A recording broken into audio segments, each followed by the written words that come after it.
Okay, in this video we're looking at equations with brackets. Okay, now you've seen a few of these, you've come across a couple of them within our work already. Okay, but we're really going to hone in on these type of questions, and you can see we've got some more complex versions when we get a bit further into it.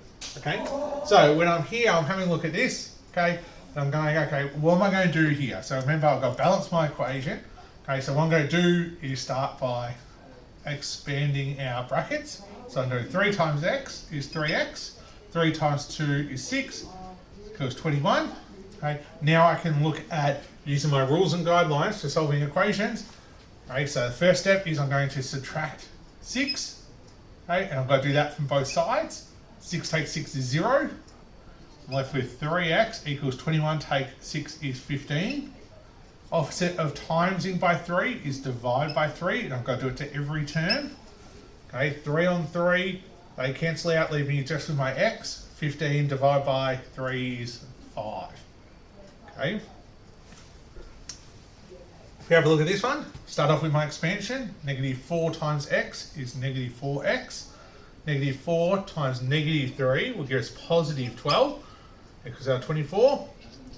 Okay, now we're set up to do our balancing our equation. So again, our guideline says get rid of the 12 before the negative 4. So I'm going to take 12 away by doing the opposite. Got to do it to both sides. 12 take 12 is 0, that's why we do it. Okay, now I've got negative 4x equals, well, 24 take 12 is 12. Okay, I've got negative 4 times x, so I'm going to divide it by negative 4. Now, rules tell us that we've got to do it to every term. Negative 4 divided by negative 4 is 1. 1 times x is just x. Okay, and then I go 12 divided by 4 is 3. A positive divided by a negative gives us a negative. So answer will be x equals negative 3. Okay. So I've got this one here. Okay, this is actually the same question, but I want to show you a couple of different ways that we can do this one. So the first way is we're just going to do it the process that we were. So I'm going 5 times x is 5x. 5 times 3 is 15. That still equals 10. Okay, using my guidelines tells me to get rid of the 15 first. Opposite adding is subtracting, so I'm taking 15. Rule says I've got to do it from both sides for adding and subtracting. 15 take 15 is 0. Okay, I'm left with 5x.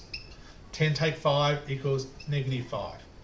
Opposite of timesing by 5 is dividing by 5. My rules tell me I've got to do it to every term.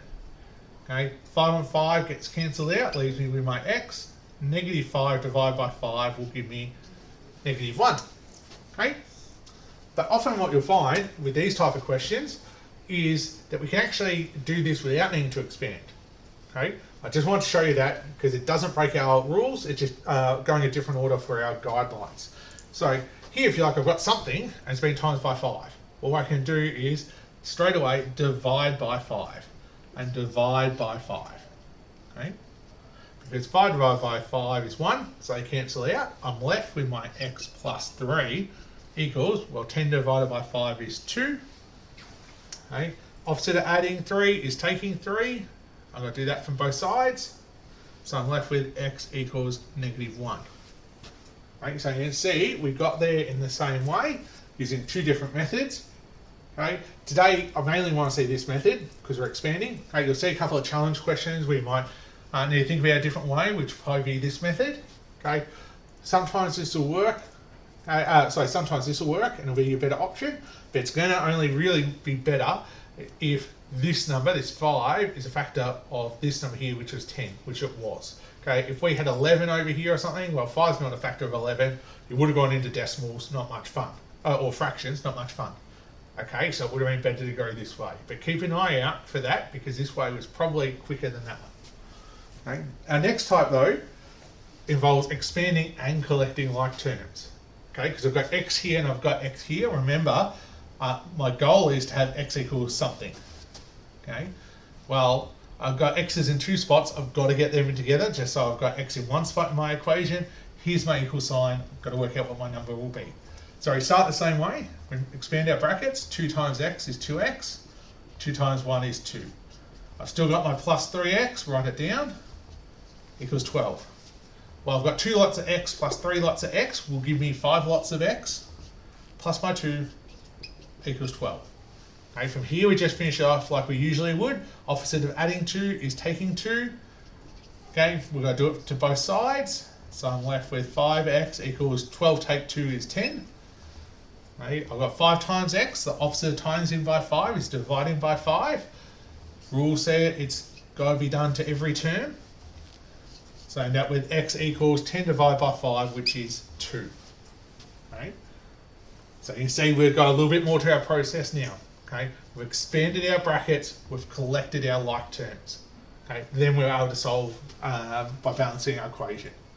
Okay, we'll do one more here, similar process. Okay, I'm doing negative 3 times x will be negative 3x. Negative 3 times 4 will be negative 12. Okay, and then I've still got my negative 5x, and it's still equal to 4. I have a look, I've got negative 3 lots of x, and I'm taking away 5 lots of x, will take me down to negative 8x. Take away my 12 equals my 4.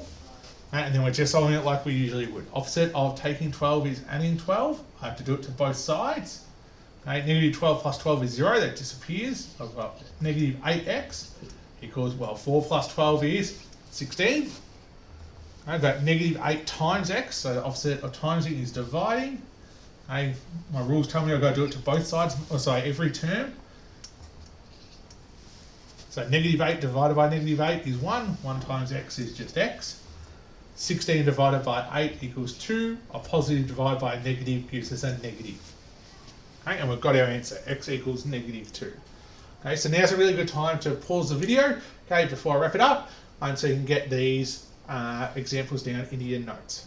Okay, so hopefully that'll be enough to get you through some of the questions in today's class.